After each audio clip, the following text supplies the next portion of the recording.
கார்த்திகிட்ட சொன்னதான் சொன்னாரு. அத்தை பையன் வாயாடி பொண்ணு அப்படி இப்படின்னு சொன்னவர் உண்மையை ஓப்பனாக உடச்சி சொல்லியிருக்கலாம். சொல்லியிருந்தா ஓ அவர் பொண்டாட்டி தானே இவர் அப்படின்னு சொல்லிட்டு கொஞ்சமாவது விட்டு கொடுத்து பேசியிருப்பாரு காவேரிட்ட. ஆனால் அதை விட்டுவிட்டு வாயாடி கோவக்காரி அப்படி இப்படின்னு சொல்லி இப்போ என்னென்னா மறுநாள் பார்த்தீங்கன்னா இந்த பிள்ளை ஃபோனில் கேட்குது சும்மா விடக்கூடாது அப்படின்னு சொல்லிட்டு அவன் எல்லா உண்மையும் புட்டு வச்சிடறான். செம்ம காண்டாகிறாங்க. அப்போது எங்கள் அம்மாவும் விஜயும் சேர்ந்து தான் இப்படி உங்களை குழப்பி விட்டுருக்காங்களா அப்படின்னு சொல்லிட்டு நீங்கள் வைங்க அப்புறம் பேசிக்கிறேன் அப்படின்னு போனை வச்சுட்டு வீட்டுக்கு வந்து லெஃப்ட் ரைட்டு விடுறாங்க. சாரதா பிடிச்சி கேட்கக்கூடாத கேள்வியெல்லாம் கேட்டு விட்டுருது. அதுக்கப்புறம் ஒரு பெத்த தாய் என்னங்க பண்ண முடியும், புள்ள நல்லா இருக்கும்னு தான் நினைக்குது. அப்புறம் இந்த பிள்ளை திட்டி விட்டு போயிருதா. இருந்து பார்க்குறாங்க, அவங்களால தாங்க முடியல. காவேரி விஜய் நம்ம சாரதா என்ன பண்ணுறாங்க, கிளம்பிடுறாங்க. வாயில் வர்றதெல்லாம் காவேரி விஜய் தாங்க வருது. என்ன பண்ணுறது, அடுத்த ரிவ்யூலையும் பார்த்தீங்கன்னா காவேரி தான் வருது. இப்போ என்ன பண்ணுறாங்க, சாரதா எஸ்கேப். இப்போ காவேரி இங்கே அம்மாவை காணோம், சரி கடைக்கு போயிருக்கோம் அப்படின்னு இருக்காங்க. என்ன அம்மாவை காணோம், சரி முக்கியமாக வேலை எங்கேயாவது போயிருக்கோம் அப்படின்னு இருக்குது. என்ன அம்மாவை காணோம், சரி அப்படி இப்படின்னு சமாதானம் ஆகுது. சாயந்தரம் ஆகி இருட்டிடுது. இருட்டினதுக்கப்புறம் காணணும்னா கொஞ்சம் தெருவில் இறங்கி அங்கிட்டு பார்க்குது, கோயிலுக்கு போய் பார்க்குது, காணோம். கடைகண்ணிலையும் போய் கேட்குது, வழக்கமாக வாங்குற கடையெல்லாம். வல்லம்மா உங்கள் அம்மாயா வல்லையா அப்படிங்கிறாங்க. அப்படியே காவேரிக்கு ஒரு நடுக்க வந்துடுது. வடி மாவளை இப்போ மட்டும் யாருக்கிட்ட வந்து நிற்கிற, விஜய் வேணாம் எனக்கு வேற மாப்பிள்ள தான் வேணும் அப்படி இப்படின்னு சொல்கிறியே. இப்போ ஃபோன் அடிக்குது, தலைவனுக்கு தாங்க அடிக்குது. விஜய் அப்படின்னு சொல்லிட்டு என்ன மிஸ் என்னாச்சு, அவர் துடிக்கிறாரு. எங்கள் அம்மாவை காலையிலேருந்து காணோம் அப்படின்னு சொல்ல, சாயந்தரத்துலேருந்து காணோம் அப்படின்னு சொல்ல, என்ன சொல்கிறீங்க, ஆமாம் இன்னும் வரல வீட்டுக்கு அப்படின்னு ஓவரா அழுக. நான் 10 நிமிஷத்தில் அங்கே வந்துடுறேன் இருங்க அப்படின்னு சொல்லிட்டு கிளம்புறாங்க. அப்போ கூப்பிட்ற தூரத்தில் தான் போல இருக்குது விஜய் வீடும் காவேரி வீடும் ஸ்கூலுமே. அப்புறம் பார்த்தா ஏன்னா காவேரி வீட்டிலேருந்து கொஞ்சம் நடக்கிற தூரம் சொல்லியிருக்காங்க இல்லையா. இப்போ விஜய் பறந்தடிச்சு வீட்டுக்கு வராங்க. காவேரி ஓன்னு அழுதுட்டு இருக்காங்க. ஆகா என்ன அழுதுட்டு இருக்கா அப்படின்னு சொல்லிட்டு காவேரி அப்படின்னு ஓடி போய் இதான் சாக்குன்னு சொல்லி இருக்க கட்டி பிடிச்சிக்கிறாரு. எங்கள் அம்மாவை காணுங்க, ஏங்க காணோம், எங்கேயும் போயிருக்காங்களா, ஊருக்கு போயிருக்காங்களா, உங்கள் அக்கா வீட்டுக்கு போயிருக்காங்களா, அப்படிலாம் போனால் சொல்லிட்டு தான் போவாங்க விஜய், அப்புறம் எங்கே போயிருக்காங்க அப்படி கட்டி பிடிச்சிக்கிட்டே பேசுகிறாரு. எங்கள் அம்மா எங்கே போனான்னு தெரியல, நீங்கள் ஏதாவது திட்டினீங்களா, ஆமாம் என்ன திட்டினீங்க, உங்கள் மேலேருந்து தான் கோவமாக இருக்கேன் அப்படியே மறுபடியும் ஏறுதுங்க. ஐயோ ஆரம்பிக்கிறாளே, நீங்கள் தான் அந்த கார்த்திகிட்ட என்னென்ன பேசி வச்சிருக்கீங்க எங்கள் அம்மாவை நீங்களும் சேர்ந்து அப்படின்னு சொல்ல, சரி விடுங்க ஏதோ ஒரு நல்லதுக்கு தான், அதுக்கு அம்மாவை என்ன சொல்லி திட்டினீங்க அப்படிங்க திட்டின பூரா சொல்ல, ஏங்க நீங்களாம் ஒரு பெத்த பொண்ணு பேசுகிற பேச்சாங்க இதே உங்கள் பொண்ணு உங்களை பார்த்து பேசினா எப்படி இருக்கும், பாவம் இல்லை உங்களுக்காகவே வாழ்ந்துட்டு இருக்காங்க, 3 பொண்ணுங்களை கூட போய் நிற்காம இந்த பொண்ணு தான் முக்கியம், இவ தான் எனக்கு முக்கியம், காவேரி தான் எனக்கு உசுருன்னு என்கிட்டலாம் எத்தனை வாட்டி சொல்லியிருக்காங்க. அப்படிப்பட்ட அம்மாவை இப்படிலாம் பேசியிருப்பீங்க, இப்படிலாம் அசிங்கப்படுத்திருப்பீங்க, உங்களை தானே அவங்க உலகம் நினச்சி வாழ்ந்துட்டு இருக்காங்க, அவங்கள போயிட்டு ஓ உங்கள் வீடு நீங்கள் வாடகை கொடுக்குறீங்க, உங்கள் சம்பாத்தியத்தில் இருக்கிறாங்க, சொந்தமாக சம்பாதிக்கிறோம், நல்ல நம்ம வாட்டுக்கு கெத்தாக இருக்கோம், ஆணவத்தில் இருக்கோம், இனி யார் தயவு நமக்கு தேவையில்லைங்கிற ஆணவத்தில் நீங்கள் பெத்த தாயின்னு கூட பார்க்காம விரட்டி அடிச்சிருக்கீங்க அப்படித்தானே அப்படின்னு கத்துறாங்க. நீங்கள் சொல்கிறதெல்லாம் எனக்கு புரியுது விஜய், ஆனால் எங்கள் அம்மா இல்லாமல் என்னால் வாழ முடியாது, எங்கள் அம்மா எங்கன்னு தெரியலையே அப்படின்னு சொல்ல, சரி விடுங்க தேடி பார்ப்போம் அப்படின்னு சொல்லிட்டு என்ன பண்ணுறாங்க, தேடுவோம்னு சொல்லிட்டு கிளம்புறாங்க. வீட்டை பூட்டிட்டு வண்டியில் போய் நான் உட்காந்துருக்கேன் வாங்க அப்படின்னு சொல்லிட்டு வண்டியில் போய் உட்காராரு. இந்த பிள்ளை பூட்டு சாவிலாம் எடுத்துகிட்டு பூட்டுறதுக்கு ரெடி ஆகிட்டு இருக்கா. அதுக்கிடையில் அப்படியே ஒரு ஃப்ளாஷ்பேக். இங்கே என்ன பண்ணுறாங்கன்னா விஜய் அப்படியே நினச்சி பார்க்குறாரு. இங்கே வந்து வேகமாக கதவை தட்டுறாங்க. சாதி தான் இருக்குது. யார் அப்படின்னு பார்த்தா அத்தை நீங்களா, என்னத்தை மாப்பிள்ள அப்படின்னு சொல்லிட்டு கண்ணை தொடச்சிக்கிட்டு அழுதுகிட்டு வந்து நிற்கிறாங்க. என்னத்தை என்ன வாங்க அப்படின்னு சொல்லி கூட்டிகிட்டு போகிறாங்க. என்னாச்சு அப்படின்னு சொல்லல, அங்கே தாத்தாவும் என்னமாச்சு மாப்பிள்ள அப்படின்னு சொல்லிட்டு அங்கே நடந்த எல்லாத்தையும் அழுகுறாங்க சொல்லிக்கிட்டு. என்னத்தை அவள் இப்படி அவன் பேசினா, அவளை நீங்கள் ஒன்றும் பண்ண முடியாது, அவள் ஆணவன் தலைக்கேறி பேசி அந்தளவுக்கு திரியிறா, அவள் ரொம்ப சம்பாதிக்கிறங்கிற திமிரில் ஆடுறா மாப்பிள்ள அப்படின்னு சொல்ல, இருங்கம்மா காவேரி பற்றி தெரிஞ்சுட்டே இப்படி பேசலாமா, அவளுக்கு தெரியுமா விஜய் புருஷன் புள்ள குட்டின்னு எதுவும் தெரியாதனால அவளாக இருக்கா, அவளை போய் ஏமாத்திட்டுறீங்க தாத்தா இப்படி சொன்னோன்னே விஜய் என்ன பண்ணாங்க, அதெல்லாம் கரெக்டு தான் தாத்தா, ஆனால் இல்லைங்களே அதுக்காண்டி அம்மா அப்படி திட்டலாமா, அப்புறம் பெத்த பிள்ளைய பார்த்து மருமையை வரப்போகிற மருமைன்னு நமக்கு வேணா தெரியாது, ஆனால் அவள் மருமையை நான் நினச்சிட்டு தானே இருக்கிறா மாப்பிள்ளையா, அப்படி இல்லை தான் வரப்போகிற புருஷங்கிட்ட தப்பா நம்மளை பற்றி அம்மா சொல்லியிருக்கேன், அம்மாவே இப்படி சொல்லிக்கணும் கோவம் வராதா என்ன, அதுக்காக 2 வார்த்தை திட்டிடுச்சு, அதுக்காக இப்படி நம்ம பார்த்துட்டுறது அப்படின்னு இங்கே தாத்தாவும் பேரனும் இவங்க 3 பேரும் பேச, சரி இப்போ என்னாச்சு, நான் வீட்டை விட்டு வந்துட்டேன் அப்படின்னோன்னு விஜய் சிரிக்கிறாங்க. என்னத்தை அப்படின்னு கேட்குறாங்க. என்ன மாப்பிள்ள உங்களுக்கு சிரிப்பாக இருக்கா, இல்லை வீட்டை விட்டு வந்துட்டேன்னு, இல்லை விடுங்க அத்தை அப்படின்னு சொல்ல, இல்லை சொல்லுங்க நீங்கள் என்ன நினைக்கிறீங்கன்னு தெரியுது, சின்ன பிள்ளைங்க தான் வீட்டை விட்டு ஓடி போவாங்க, நான் வந்திருக்கேன் வந்திருக்கேன்னு நினைக்கிறீங்க அப்படித்தானே?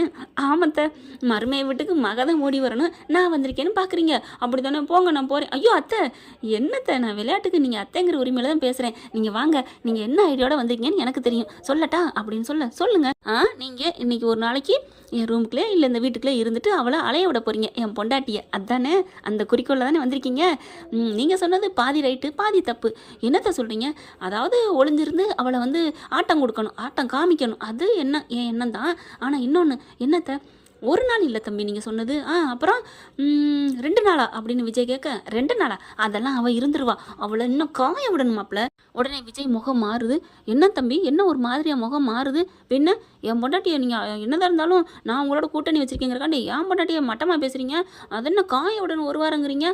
சரி விடுங்க, உங்களுக்காக தான் நான் பாடுபடுறேன், இப்படிலாம் பேசாதீங்க மாப்பிள்ள. அப்படின்னா நான் இப்போ நான் போட்டேன் என் மக வீட்டுக்கு அப்படின்னு சொல்ல, ஐயோ அத்தை, நீங்கள் தான் எனக்கு இருக்கிற ஆணி வேறு, போயிடாதீங்க அப்படின்னு சொல்லி பிடிக்கிறாரு. அப்புறம் நான் சொன்னால் கேட்கணும் அப்படின்னு சொல்லிட்டு ஒரு வாரம் நான் தலைமறைவாக இருக்க போகிறேன், எனக்கு எங்கேயோ போய் இருக்க தெரியாது, நான் ஏன் உங்களை தேடி வந்திருக்கேன், உங்ககிட்ட தான் இருக்கணும், அதுக்காக தான் வந்திருக்கேன். இதுவும் உங்கள்கிட்ட சொல்லாமல் கூட நான் இருந்திருப்பேன், ஆனால் நீங்கள் வந்து பதட்டப்படக்கூடாதுல்ல, அதுக்காக தான் அப்படிங்கல பார்க்குறாங்க. ரொம்ப தேங்க்ஸ் அத்தை. எதுக்கு தம்பி?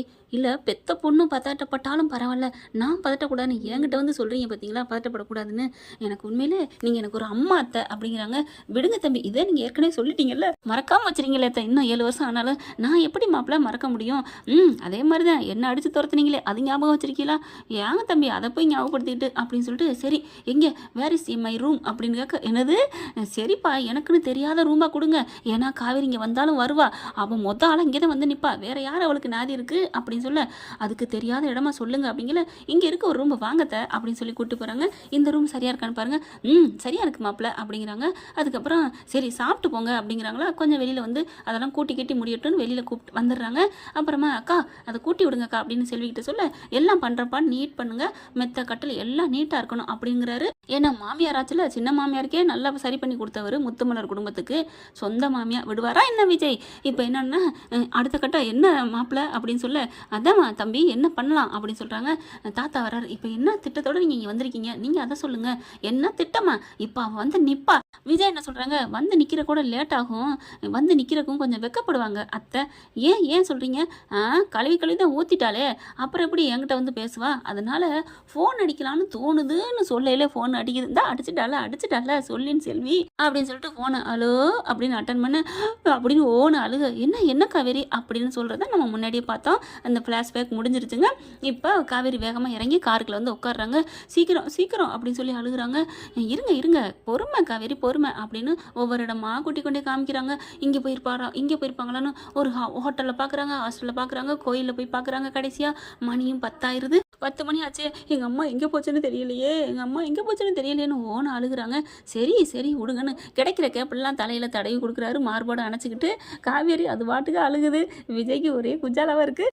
ஏன்னா மாமியார் தான் வீட்டில் தானே இருக்குது. இப்போ என்ன பண்ணுறாங்க, சரிங்க இப்போ என்ன பண்ணலாம், உங்கள் வீட்டில் கொண்டு போய் விட்டுட்டு போட்டுமா? என்னது எங்கள் வீட்லையா? நான் ஒத்தையா எப்படி இருப்பேன்? ஏன் பேய்க்கு பயப்படுவீங்களா? நடு ராத்தில் பேய் பூதம் பிசாசெல்லாம் வரும்பாங்களே, காட்டேரியில் ஊன்னு வரும்பாங்களே, அந்த பயப்படுவீங்களா? நீங்கள் பேய்க்கு பயப்படுவீங்களா காவேரி? ஏன்னா ராத்தில் இருட்டில் தனிமையாக இருக்க பொண்ணுங்களை தான் வந்து பிடிக்குன்னு சொல்லுவாங்க, அந்த பேய்க்கு பயப்படுறீங்களா? ஐயோ நீங்கள் சும்மா இருங்க சார், நான் தைரியமாக கூட படுக்கலாம்னு நினச்சேன், இருக்கலாம்னு நினச்சா நீங்கள் என்ன பேய்னு பயமுறுத்திட்டீங்க, நான் அங்கே போக மாட்டேன் போங்க அப்படின்னு சொல்ல, அப்போ நம்ம வீட்டுக்கு வாங்க. ஏதாவது உங்கள் வீட்டுக்கா? அதெல்லாம் இல்லை, உங்கள் வீட்டுக்கு நான் வரமாட்டேன், நீங்கள் ஒரு துரோகி. துரோகிகிட்ட தான் ஹெல்ப் கேட்பாங்களா உலகத்தில் அப்படின்னு சொல்லி சிரிக்கிறாரு. வேறு வழி இல்லை, என்ன பண்ணுறது, எங்கள் அம்மா துரோகிகிட்ட தான் கூட்டு வச்சிருக்கு, அதனால தான் உங்ககிட்ட கேட்டேன். சரி விடுங்க, இப்போ என்னத்தை பண்ணிட்டாங்க, இருங்க எல்லாத்துக்கும் மூல காரணம் நீங்கள் தான், அந்த மாப்பிள்ளைட்டு சொல்லியா கொடுத்துருக்கீங்க, எங்கள் அம்மா வரட்டும் கிடைச்சதுக்கப்புறம் பேசிக்கிறேன், அப்போ உங்கள் அம்மா கிடைச்சதுக்கப்புறம் என்ன திட்டுவீங்கன்னா நான் ஏன் தேடி கண்டுபிடிக்கணும்? ஐயோ இங்கே பாருங்க, என்னை கொண்டு வீட்டில் விடுங்க அப்படின்னு சொல்லிட்டு, இல்லைன்னா நானே போகிறேன் அப்படின்னு ஆட்டோ பிடிக்க போகிறாங்க. ஹலோ மேடம் வாங்க அப்படின்னு சொல்லி கூட்டிக்கிட்டு கிளம்பி போகிறாங்க. வீட்லேயும் கொண்டு போய் விட்டுறாங்க. விட்டதுக்கப்புறம் பார்த்து இருந்துக்கங்க நான் வர்றேன் அப்படின்னு சொல்லிட்டு விஜய் கிளம்ப, இவங்க கதவெல்லாம் சாத்திட்டு படுக்கிறாங்க. ரூமுக்குள்ளே பார்த்தா யதார்த்தமாக காற்றடிக்குது, இருட்டாகுது, லைட்டை ஆஃப் பண்ணக்கையோட ஊன்னு பயமாக இருக்குது. மொபைல் எடுக்கிறாங்க, பார்த்தா அதுக்குள்ளே ஒரு பேய் படம் ஓடுதா. ஐயோ அதுவும் ரீல்ஸ் தான் போகுது, அதை பார்த்துட்டு பயந்துடுறாங்க. எப்படி நம்ம இருப்போமா விடிய விடிய? ஐயையோ! பயமா இருக்கே! முருகா முருகான்னு சொல்லிட்டு அப்படியே கட்டில் ஓரத்துல ஒடுங்கி கிடக்குறாங்க. மணி ஆகுது 11, 12 ஆகுது. இப்போ நம்ம வீட்டுக்கு போனாலும் பயமா இருக்கே! விஜய கூப்பிடுவோமா வேணாமா? கூப்பிடுவோமா வேணாமா? அப்படின்னு நடுங்கிட்டு இருக்காங்க. இல்ல நம்ம இப்போ போயிட்டு காலையில கூட நம்ம வீட்டுக்கு வந்துக்குவோம் அப்படின்னு சொல்லிட்டு ஃபோனை அடிக்க ஒரே ரிங்கில் எடுக்கிறாரு. ஹலோ அப்படின்னு சொல்லுங்க காவேரி மிஸ் அப்படிங்கிறாங்க. நீங்க கொஞ்சம் வர முடியுமா? ஏன் மிஸ் அப்படின்னு இல்ல எனக்கு இல்ல நான் உங்க வீட்டுக்கு அம்மாவை பார்க்கலான்னு இருக்கு. ஓ, அம்மாவை பார்க்கலான்னு இருக்கா? இல்ல பேய் பார்க்க பயமா இருக்கா? இல்ல அப்படிங்கல டொக் டொக்னு கதவு தட்டம் கேக்குதுங்க. யாரும் யாரும் கதவு தட்டுறாங்களே பயமா இருக்கே அப்படின்னு சொல்லிட்டு அலறாங்க. ஆன்னு கத்துறாங்க. Hello hello Kaveri Kaveri miss, ஆர்வக்கலர் மிஸ், நீங்க போய் கதவை திறங்க அப்படிங்கிறாங்க. என்னது கதவை திறக்கணுமா? நான் போக மாட்டேன், எனக்கு பயமா இருக்கு அப்படின்னு கத்துறாங்க. ஹலோ கதவை திறங்க மிஸ் அப்படின்னு ஏன் அப்படிங்கிறாங்க. நான் தான் வந்து நிக்கிறேன், நீங்களா? அப்ப நீங்க வீட்டுக்கு போகலையா? நான் எப்படிங்க போவேன்? நான் என்ன மனுஷனா மிருகமா? ஒரு பொண்ணு இப்படி அம்மா இல்லாம தனியா நான் விட்டுட்டு போறதுக்கு எப்படிங்க மனசாட்சி வரும்? அப்படி பார்க்குறேன் அப்படின்னு நினைக்கிறாங்க. என்ன சைலண்ட் ஆகிட்டா என்ன அர்த்தம்? நான் அம்மா இல்லாமல் வளர்ந்தவ, அதே மாதிரி அம்மா இல்லாமல் நீங்கள் கஷ்டப்படுறது என்னால் தாங்க முடியாதுங்க. அதனால என்னை நீங்கள் விரட்டுவீங்கன்னு தெரியும். இங்கே வந்து இருந்தாலும் நீங்கள் ஒத்துக்க மாட்டீங்க. அதனால காருக்குள்ளே வாசலே தான் இருந்தேன். நீங்கள் எப்படியும் கூப்பிடுவீங்க இல்லையா? கூப்பிடாட்டியும் பரவாயில்ல, பாதுகாப்புக்காக நான் இங்கே தாங்க இருந்தேன் அப்படின்னு சொன்னோன்னே காவேரிக்குள்ள ஒரு மாதிரியா மனசுக்குள்ளே பூ பூக்குதுங்க. நமக்கு ஒரு பாதுகாவலனா இருக்காரே, கல்யாணம் பண்ணல, எதுவுமே இல்லை, ஒரு ஆள் இல்லை, ஆதரவு இல்லைன்னு தெரிஞ்சு தப்பாக எதுவும் நினைக்காம காவலுக்கு இருந்திருக்காரு. அப்போ உண்மையிலே ஒரு நல்லவர் தானோ அப்படின்னு நினைக்கிறாங்க. அதுக்கப்புறம் வந்து கதவை திறக்கிறாங்க. விஜய் உள்ளார வந்துடுறாங்க.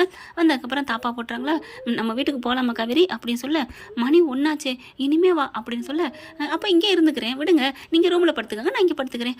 சரி அப்படின்னு சொல்லிட்டு உள்ளார போயிடுறாங்க. உள்ளார போயிட்டு மறுபடியும் வெளில வராங்க. என்ன மிஸ், ஏதாவது குடிக்க வேணுமா? ஆமாம் ரொம்ப தலை வலிக்குது, அலைஞ்சது, டீ கிடைக்குமா அப்படின்னு இதை போடுறேன் அப்படின்னு சொல்லிட்டு ஃப்ரிட்ஜிலேருந்து பால் எடுத்து டீயை போட்டு 2 பேருமா உட்காந்து குடிக்கிறாங்க. குடிச்சிக்கிட்டே பார்க்க 2 பேரும் பார்க்க ஓரக்கண்ணிலே பார்க்க ரசிக்க அப்படியே பார்க்குறாங்க. என்ன மிஸ் அப்படின்னு ஒன்றும் இல்லை, நீங்கள் ஏன் அப்படி மாப்பிள்ளைட்டு அப்படி சொன்னீங்க அப்படின்னு சொன்னகையோட, அப்படிலாம் இல்லை, அவனுக்கு நான் டெஸ்ட்டு வச்சேங்க, கோவக்காரின்னு பொண்டாட்டி பற்றி ஒருத்தன் சொன்னால் அவன் எப்படி மனசு மாறுறான் அப்படின்னு நான் டெஸ்ட்டு வச்சேன். ஆனால் அவன் டெஸ்ட்டில் தோத்துட்டேன், இது புரிஞ்சுக்காமல் என்ன திட்டுறீங்க? ஓ, அப்போ நீங்கள் அவனை புரிஞ்சுக்க டெஸ்ட்டு வச்சிங்களா? ஆமாம் மிஸ், ஆனால் அவன் வந்து தோத்துட்டாங்க, நான் கோவக்காரின்னு சொன்னால் உடனே கோச்சிட்டு போயிட்டான் பற்றிலா, அப்போ அவன் கோவக்காரன் தான், அப்போ எனக்கு தேவையில்லை, அவன் ரிஜெக்ட். அப்பா, இந்த ஒரு வார்த்தைக்கு நான் என்ன பாடுபட வேண்டியது இருக்குன்னு விஜய் நினைக்கிறாரு. இப்போ தாங்க நீங்கள் கரெக்டாக நிற்கிறீங்க, இப்போ என்ன புரிஞ்சுக்கிட்டே பார்த்தீங்களா, நான் அதுக்காக தாங்க சொன்னான், வேறு எதுக்காகவும் இல்லை அப்படின்னு சொன்னகையோட, ரொம்ப தேங்க்ஸ் விஜய், அவனை பற்றி நான் புரிஞ்சுக்கிட்டேன், இல்லைன்னா அவன் கோவக்காரனால இருந்திருக்கேன் அப்படின்னு சொல்லிட்டு நம்பிக்கிட்டு போகுது இந்த பக்கி. பார்த்து சிரிக்கிறாரு. பார்த்தீங்களா ஃப்ரெண்ட்ஸ், இந்த மாதிரி ஒரு சின்ன பிள்ளைத்தனமாக இருக்கிற என் பொண்டாட்டியை விட்டுட்டு நான் எப்படி ஃப்ரெண்ட்ஸ் நான் வேறு பொண்ணை கல்யாணம் பண்ண முடியல, நினைக்க முடியும் அப்படின்னு விஜய் நினைக்கிறாங்க. ஓகே ஃப்ரெண்ட்ஸ், பார்க்கலாம் என்ன நடக்க போகுதுன்னு. இப்படி தான் போக வாய்ப்புகள் இருக்குது. இந்த பதிவு உங்களுக்கு பிடிச்சிருந்துச்சுன்னா உங்கள் பொண்ணான கையில் ஒரு லைக்கை போட்டு சப்ஸ்கிரைப் பண்ணுங்கள். Thank you friends.